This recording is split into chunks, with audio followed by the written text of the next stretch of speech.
Hello दोस्तों, आप लोग बिहार पुलिस एग्ज़ाम के लिए हो जाइए तैयार। दोस्तों आज आपका महामैराथन क्लास होगा हिस्ट्री का। वो सारे प्रश्न जो आपके एग्ज़ाम में पूछे जाएंगे, बिल्कुल बदलते हुए प्रश्न को देखते हुए आगे के प्रश्न को तैयार किया गया है। तो चलिए हम वीडियो को स्टार्ट करते हैं।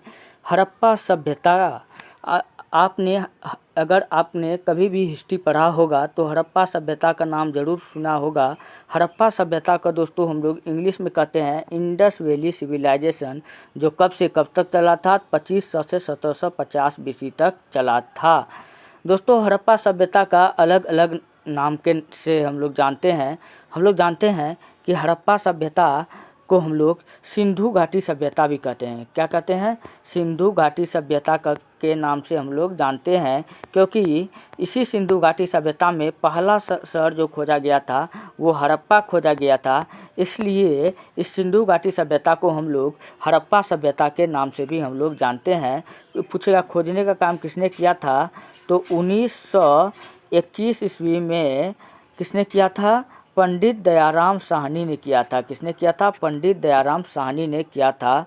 और हड़प्पा सभ्यता का अगला नाम क्या है हम लोग जानते हैं? अगर हम तांबा में टीन को मिला दे, क्या मिला दे? टीन को मिला दे। अगर तांबा में टीन को मिलाते हैं तो बनता है कांसा। क्या बनता है? कांसा बनता है। इसलिए हम लोग सिंधु घाटी के सभ्यता को अगला नाम देते हैं कांस्य युगीन की सभ्यता। क्या नाम देते हैं?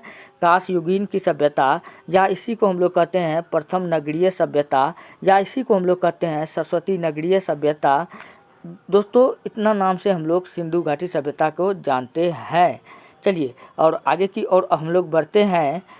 अगला प्रश्न आपके सामने में है, काफ़ी शानदार प्रश्न है। हड़प्पा सभ्यता का आकार। अगर दोस्तों आपसे पूछे कि हड़प्पा सभ्यता का आकार कैसा था तो आप बताइएगा कि त्रिभुजाकार था। कैसा? तो हड़प्पा सभ्यता का आकार जो था त्रिभुजाकार था। अच्छा दोस्तों, अगर आपसे पूछे कि पृथ्वी का आकार गोल है, यह बात सर्वप्रथम किसने कहा था? तो आप याद रख लीजिएगा, अरस्तू ने कहा था। किसने कहा था? अरस्तू ने कहा था। अच्छा, पृथ्वी का आकार एक नारंगी के समान है, यह बात किसने कहा था? तो आपको बताना है न्यूटन काका ने कहा था। किसने कहा था? न्यूटन ने कहा था।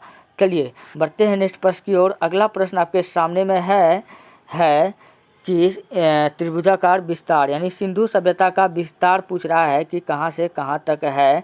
तो मैं आपको बताता हूँ, भारत, पाकिस्तान, अफगानिस्तान, मुंडगिक, सोर्तघाई, पाकिस्तान, मोहनजोदड़ो, हड़प्पा, चनहुदरो, सुतका गिंडोर।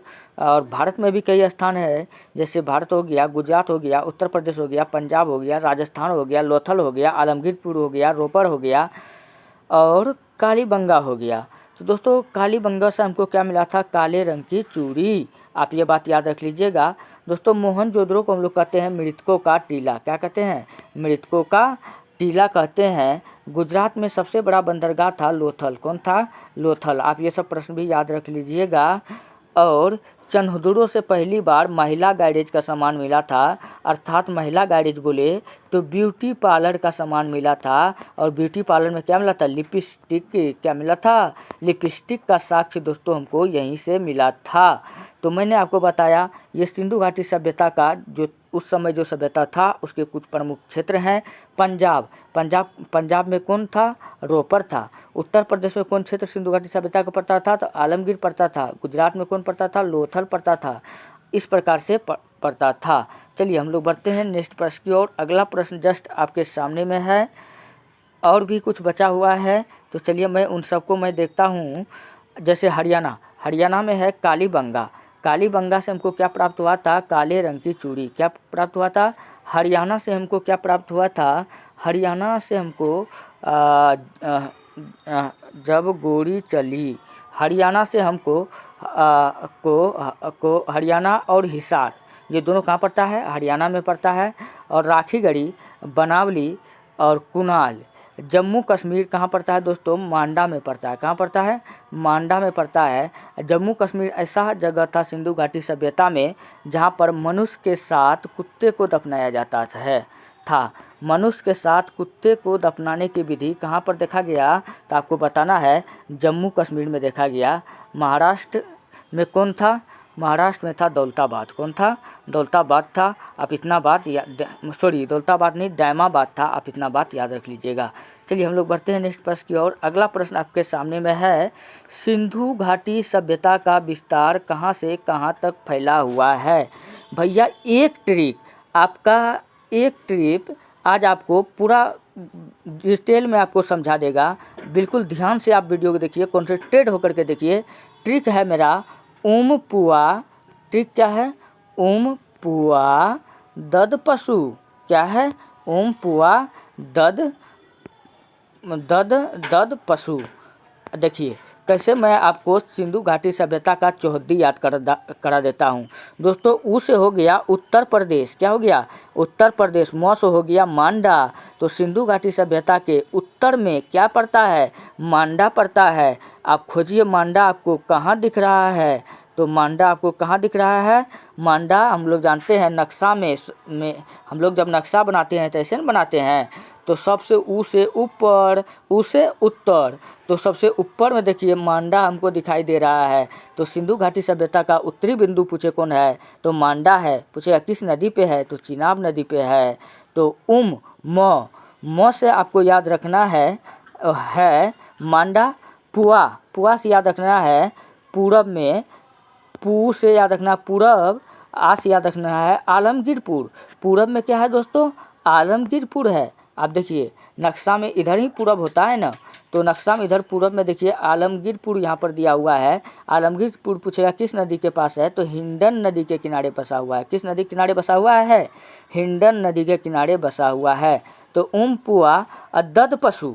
अच्छा अब दद से आपको याद रख लीजिएगा द से दक्षिण, द से दैमाबाद। तो दक्षिण में आपको याद रखना है दैमाबाद। क्या याद रखना है? दैमाबाद याद रख लेना है। पशु प से पश्चिम होता है। प से पश्चिम होता है। सु से होता है सुटका गिंडोर। तो दोस्तों नक्शा में जो पश्चिम होता है किधर होता है? इधर न होता है। तो आप देखिए पश्चिम किधर होगा? ये जो नक्शा बनाया हुआ था इधर न होगा। तो पश्चिम में क्या है? सुटका गिंडोर। कौन है? सुटका गिंडोर होगा। इसलिए इसका राइट आंसर क्या हो जाएगा? सुटका गिंडोर हो जाएगा। मैंने आपको सिंधु घाटी सभ्यता का पूरा चौहद्दी ट्रिक के साथ आपको कराया। फिर से आप याद रख लीजिए ट्रिक क्या है? ओम पुआ दद पशु। ऊ से उत्तर प्रदेश जो मांडा में पड़ता है। पू से पूरब आलमगीरपुर जो पूरब में है। द से दैमाबाद जो दक्षिण में है। प से पश्चिम में कौन है? सुटका गिंडोर है। आप ऐसे याद रख सकते हैं। चलिए अब हम लोग बढ़ते हैं मोहनजोदड़ो के बारे में। दोस्तों सबसे पहली बात तो हम लोग जानिए कि मोहनजोदड़ो को हम लोग कहते हैं मृतकों का टीला। क्या कहते हैं? मोहनजोदड़ो को हम लोग किस नाम से जानते हैं? मोहनजोदड़ो को हम लोग मृतकों का टीला के नाम से जानते हैं। मोहनजोदड़ो को हम लोग मृतकों का टीला के नाम से जानते हैं। इसका खोज कब हुआ था? तो 1922 ईस्वी में हुआ था। किसने किया था? तो R.D. बनर्जी ने किया था। आप ये बात याद रख लीजिएगा। इसका खुदाई वही पूछ रहा है कब हुआ था? 1922 में। कौन किया था? R.D. बनर्जी ने किया था। और कौन सा नदी पे? तो सिंधु नदी पे। इसका खुदाई करता कौन था? R.D. बनर्जी यानी राखल दास बनर्जी। और यहाँ से क्या सब प्राप्त हुआ था? कांसे की मूर्ति, नृत्य की मूर्ति, पशुपति की मूर्ति, प्राचीन शिव, महान स्नानागार और आप याद रख लीजिएगा अन्नानागार। क्या याद रख लीजिएगा? अन्नानागार। दोस्तों मैं आपको एक छोटा सा ट्रिक बताता हूँ जिससे आपको मोहनजोदड़ो से आज तक जो भी चीज़ प्राप्त हुआ था आपको 1 सेकेंड, बिल्कुल 1 सेकेंड में आपको याद करा दूंगा। दोस्तों अगर आपको मेरा वीडियो अच्छा लग रहा है तो आप हमारे चैनल पर जाइए, इतिहास 99 लिख करके आप टेलीग्राम चैनल पर सर्च कीजिए। वहाँ से आप इस वीडियो का PDF को प्राप्त कर सकते हैं। देखिए कैसे मैं 1 सेकेंड में आपको मोहनजोदड़ो से मिले सारे वस्तु को याद दिला सकता हूं। दोस्तों एक लड़का था जिसका नाम था मोहना। क्या नाम था? मोहना से याद रख लीजिएगा मोहनजोदड़ो। ठीक, मोहना जो था वो पंडित था। क्या था? वो पंडित था। और पंडित जो था भैया वो रोज़ सुबह सुबह उठ के स्नान करता था। क्या करता था? स्नान करता था। तो जब भी क्वेश्चन पूछे कि सिंधु घाटी सभ्यता में विशाल स्नानागार हमको कहाँ से मिला है, तो आप बिना सोचे समझे आपको आंसर टिक कर देना है मोहनजोदड़ो। अच्छा, जो पंडित था भैया जो सुबह सुबह स्नान करता था, तो पंडित खैबो करता है दबा करके और बेचारा खाता भी पूरा दबा करके था। तो याद रखना तो खाएगा क्या? मिट्टी सीमेंट तो नहीं न खाएगा, अन्न खाएगा। तो पूछेगा सिंधु घाटी सभ्यता में विशाल अन्नागार हमको कहाँ से प्राप्त हुआ है? तो भी आप बताइएगा मोहनजोदड़ो। अच्छा, अब वो खांटा भी दबा करके था और उसमें एक और क्वालिटी था। क्या था कि वो रोज़ नया नया कपड़ा पहनता था। क्या करता था? नया नया कपड़ा पहनता था। और नया नया कपड़ा, लेकिन कपड़ा कैसा पहनता था? कपड़ा पहनता था सूती वस्त्र। मोहना बहुत चालाक था। क्या पहनता था? सूती वस्त्र पहनता था। आपसे पूछे सूती वस्त्र का साक्ष्य हमको सिंधु घाटी सभ्यता में कहाँ से मिला है? तो आपको बताना है मोहनजोदड़ो से मिला है। और मोहना जो था बहुत बड़ा खच्चर था। इसमें एक आदत इसका बहुत बड़ा ख़राब था, जिसके कारण ये बहुत बड़ा खच्चर था और ये डांस देखने का शौकीन था। तो कांसे की नर्तकी या नृत्य करते हुए मूर्ति ये सब भी कहाँ से मिला है? मोहनजोदड़ो से मिला है। तो मैंने आपको ट्रिक के सहारे से समझाया। अगर आप ऐसे भी याद रख सकते हैं तो याद रख लीजिए। दोस्तों, अगर आपको हमारा पीडीएफ चाहिए तो जाइए आप हमारे टेलीग्राम चैनल पर बिना सोचे समझे चैनल को सब्सक्राइब कीजिए। हर रोज़ आपको बेस्ट से बेस्ट सॉल्यूशन यहाँ पर मिलता है। आप लोग का एक एक लाइक, एक एक सब्सक्राइब, एक एक कमेंट हमको दोबारा एनर्जी देता है वीडियो बनाने में। चलिए बढ़ते हैं नेक्स्ट प्रश्न की ओर। अगला प्रश्न आपके सामने में है। मैंने मोहनजोदड़ो के बारे में दोस्तों सारा कुछ बता दिया। अब मैं हड़प्पा की ओर बढ़ता हूँ। दोस्तों, हड़प्पा क्वेश्चन पूछेगा कि सिंधु घाटी सभ्यता का मिनी हड़प्पा के नाम से हम लोग किसको जानते हैं? तब आपका आंसर आएगा लोथल। क्या आंसर आएगा? लोथल। दोस्तों, लोथल जो था ये सबसे बड़ा बंदरगाह था और हड़प्पा का जो खुदाई हुआ था 1921 ईस्वी में हुआ था। कब हुआ था? 1921 ईस्वी में हुआ था। 1921 ईस्वी में हुआ था। आप ये बात याद रख लीजिएगा। पूछे किसने किया था? तो पंडित दयाराम साहनी ने किया था। अच्छा, अब पूछेगा कि हड़प्पा से हमको मिला क्या था? हड़प्पा से हमको बहुत कुछ मिला था दोस्तों। 837 कब्रिस्तान मिला था। क्या मिला था? 837 कब्रिस्तान मिला था। और लकड़ी का हल भी मिला था हमको। आप ये बात याद रख लीजिएगा। स्वास्तिक का चिन्ह जानते हैं ना आप? चलिए मैं आपको दिखाता हूँ बना करके। ये ऐसा करता है और ये ऐसे कर देता है ना। ऐसे ही कुछ जो चिन्ह था दीपावली में जो हम लोग बनाते हैं तो यही स्वास्तिक का चिन्ह होता है। तो स्वास्तिक का चिन्ह भी हमको कहाँ से मिला था? तो इसी हड़प्पा सभ्यता से हमको मिला था। और मजदूरों का आवास भी हमको यहीं से मिला था।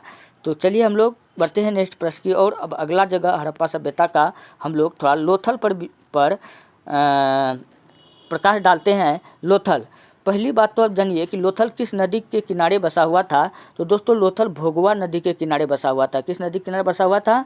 गुजरात में लोथल पड़ता है जो भोगवा नदी के किनारे बसा हुआ था। यहाँ से क्या क्या सब चीज़ प्राप्त हुआ? तो कृत्रिम गोदी बाड़ा। अच्छा दोस्तों, आप ये कैसे याद रख सकते हैं? ये सबसे बड़ी वाली बात है, क्योंकि आप याद रख लीजिएगा गुजरात का है मोदी, तो वहाँ से कौन चीज़ प्राप्त हुआ था? गोदी बाड़ा। क्या प्राप्त हुआ था? कृत्रिम गोदी बाड़ा। और चावल प्राप्त हुआ था। चावल का साक्ष्य भी हमको यहीं से प्राप्त हुआ था। और हवन कुंड का साक्ष्य भी हमको यहीं से प्राप्त हुआ था। जब क्वेश्चन अगर आपसे पूछे सिंधु घाटी के सभ्यता में चावल का कण सर्वप्रथम हमको कहाँ से प्राप्त हुआ था? तो लोथल से प्राप्त हुआ था। आप ये बात याद रख लीजिएगा। चलिए बढ़ते हैं नेक्स्ट प्रश्न की ओर। अगला प्रश्न आपके सामने में है चनहुदड़ो। दोस्तों, पढ़ लेना बड़ी बात नहीं है। पढ़ के आप समझा देते हैं तो ये सबसे बड़ी बात है। इसलिए आप पढ़ाई जब भी करते हैं काफ़ी दिल से कीजिए और काफ़ी मेहनत के साथ कीजिए। और मेहनत इतना कीजिए कि सफलता शोर मचा दे। चलिए आपके लिए मैं कुछ आपको एक मोटिवेशन स्टोरी सुनाता हूँ। लोहा जितना तपता है उतना ही ताकत भरता है। सोने को जितनी आग लगे उतना प्रखर निखरता है। हीरे को जितनी धारा जाए उतना खूब चमकता है। सूरज जैसा बनना होगा तो सूरज जैसा जलना होगा। नदियों सा आदर पाना है तो पर्वत छोड़ निकलना होगा। हम उस माँ के बेटे हैं, क्यों सोचे राह सरल होगा। आज नहीं तो कल संघर्ष जरूर सफल होगा। दोस्तों आप लोग दिल जान से मेहनत कीजिए। 21 दिन 25 दिन के अंदर में आपको बिहार दरोगा निकलना है, क्योंकि इस बार काफ़ी इजी हो गया है। आयोग ने खुद कहा है कि अब 9th-10th का क्वेश्चन ही पूछा जाएगा, तो इसलिए आप लोग 9th-10th का क्वेश्चन को ज़्यादा से ज़्यादा प्रैक्टिस सेट कीजिए, आपका एग्ज़ाम 110% निकलेगा। चलिए अगला प्रश्न आपके सामने में है धौलावीरा। चलिए धौलावीरा से नहीं चंदहुदरो। दोस्तों चंदहुदरो से क्या प्राप्त हुआ था? चंदहुदरो से सौंदर्य प्रशासन का सामान यानी स्याही का दवात। दोस्तों सौंदर्य प्रशासन का सामान से आपको कुछ याद आया? महिला गाइडेज का सामान यानी ब्यूटी पार्लर। क्या ब्यूटी पार्लर का भी साक्ष्य हमको यहीं से मिला था, ब्यूटी पार्लर। और उस ब्यूटी पार्लर में सबसे ज़्यादा क्या मिला था? लिपस्टिक का साक्ष्य भी हमको इसी चंदहुदरो से मिला था। चंदहुदरो का खोज किसने किया था? आपको बताना है, गोपाल मजूमदार। किसने किया था? गोपाल मजूमदार। चलिए हम आगे की ओर बढ़ते हैं। अगला हमारा सामने में है धौलावीरा।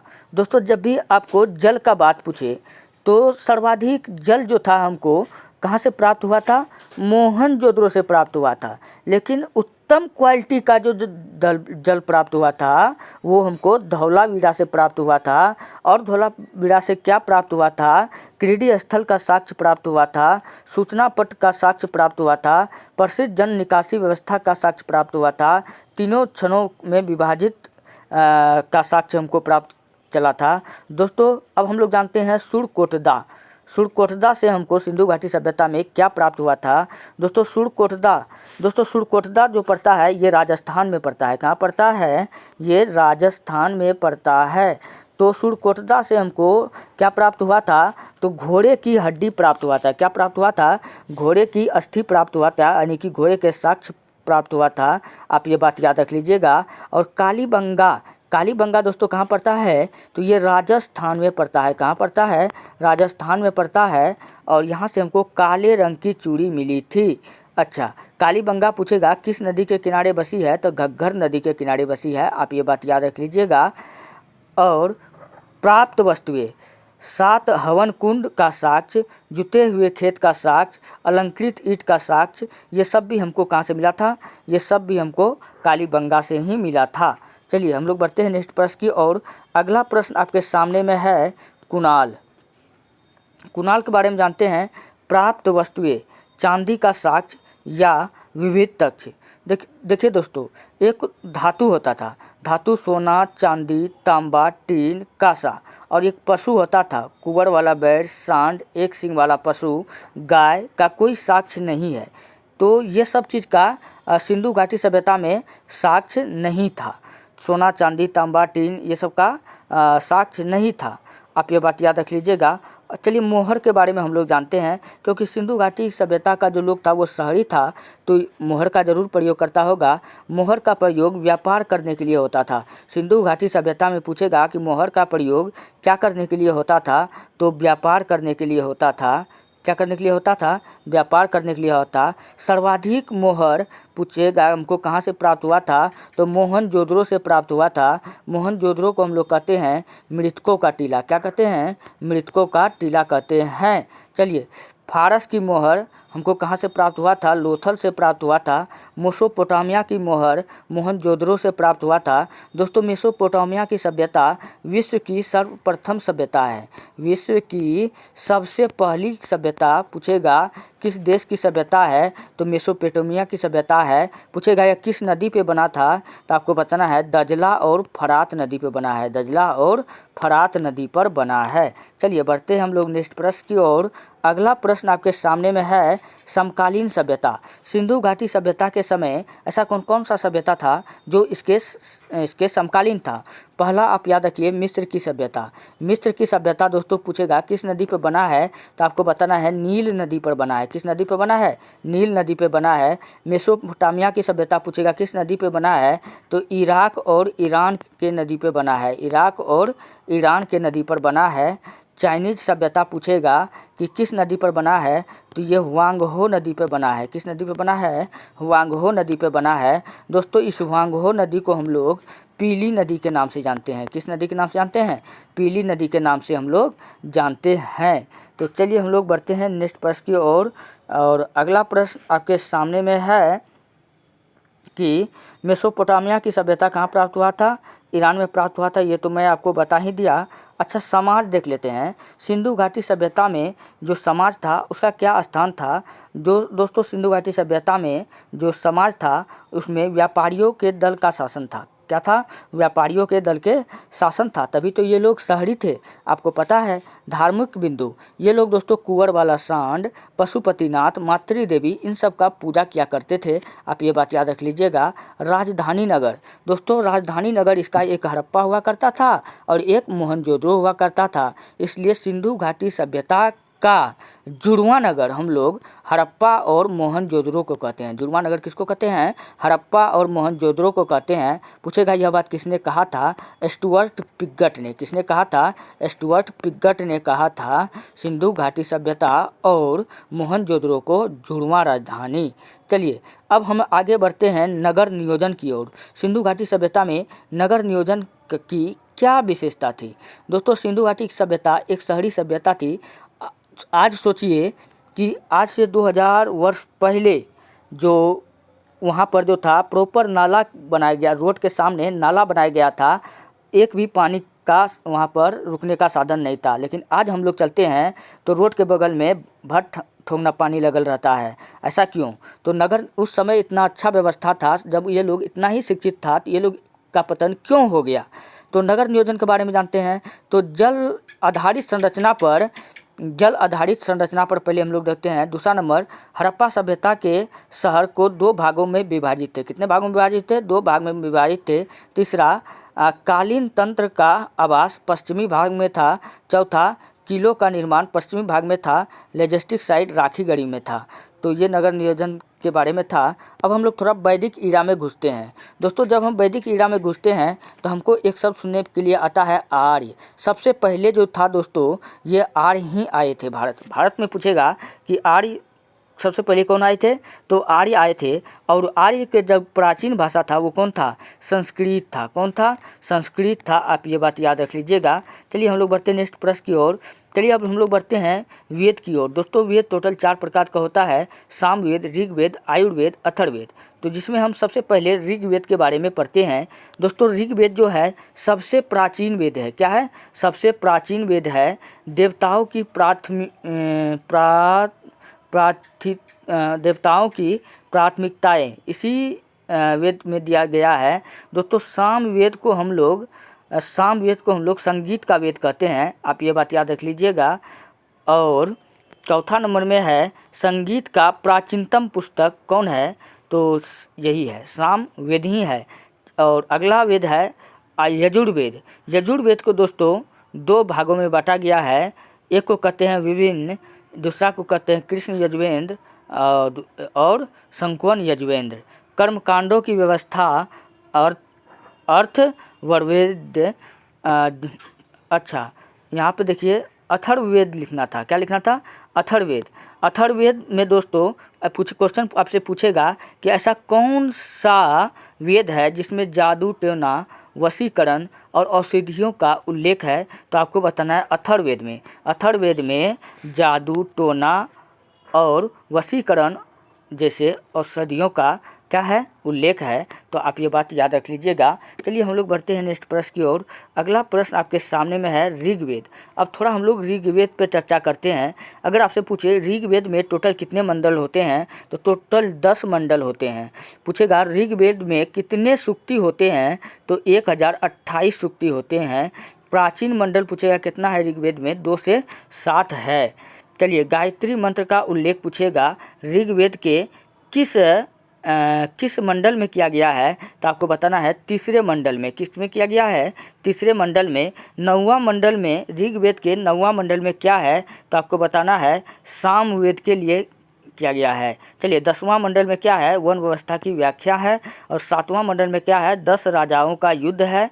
और जिसको हम लोग और ये युद्ध कहाँ हुआ था? ये युद्ध हुआ था रावी नदी के तट पर हुआ था। दोस्तों ये युद्ध दुनिया का पहला युद्ध था। क्वेश्चन पूछेगा दुनिया का सर्वप्रथम युद्ध कौन सा था? तो यही युद्ध था दसराग का युद्ध। और यह युद्ध जो था दुनिया का सर्वप्रथम युद्ध था, आप ये बात याद रख लीजिएगा। इसी युद्ध को हम लोग कहते हैं बन्नी हट्टी का युद्ध। क्या कहते हैं? बन्नी हट्टी का युद्ध के नाम से हम लोग जानते हैं। चलिए, रावी नदी का प्राचीन नाम। दोस्तों, रावी नदी का प्राचीन नाम जो है, रावी नदी को हम लोग ऋग्वेद में परुशनी के नाम से जानते हैं। किस नाम से जानते हैं? परुशनी के नाम से जानते हैं, इसलिए ऑप्शन ये बिल्कुल राइट हो जाएगा। चलो, 2 भागों में विभाजित है। दोस्तों, ऋग्वैदिक काल जो है 2 भाग में विभाजित है। एक है काल को 2 भाग में विभाजित किया गया है, ऋग्वैदिक काल और एक उत्तर वैदिक काल, जो 1500 से 1000 BC के बीच में ऋग्वैदिक काल आएगा। उत्तर वैदिक काल 1000 से 600 BC के बीच में आएगा। चलिए, अब हम लोग सोल्यूशन करते हैं आगे क्वेश्चन की ओर। अगला क्वेश्चन आपके सामने में है 6ठी शताब्दी ईसा पूर्व। 6ठी शताब्दी ईसा पूर्व में दोस्तों अब यहाँ से थोड़ा लाइट का प्रॉब्लम आ गया है। मैं चाहता तो पूरा महाजन पद काल करके मैं पूरा मूड बना करके आया था कि आज मैं कंप्लीट सॉल्यूशन कराऊंगा। चलिए, आज कुछ दिक्कत की वजह से नहीं करवा पाया, इसके लिए बहुत सॉरी। मैं दिल से धन्यवाद करना चाहता हूँ, चूँकि लाइट और इंटरनेट की सुविधा के कारण नहीं हो पा रहा है। दोस्तों, अगर आपको वीडियो अच्छा लग रहा है, हेल्पफुल लग रहा है, तब आप हमारे चैनल को सब्सक्राइब कीजिए, वीडियो को लाइक कीजिए और जितना हो सके अपने दोस्तों में भेजिए। मिलते हैं नेक्स्ट वीडियो में। ऐसा नहीं है ये वीडियो सिर्फ बिहार पुलिस के लिए के स्टूडेंट के लिए ज़रूरी है। आप किसी भी कम्पिटिटिव एग्ज़ाम की तैयारी करते हैं तो आपके लिए वीडियो काफ़ी महत्वपूर्ण होने वाला है।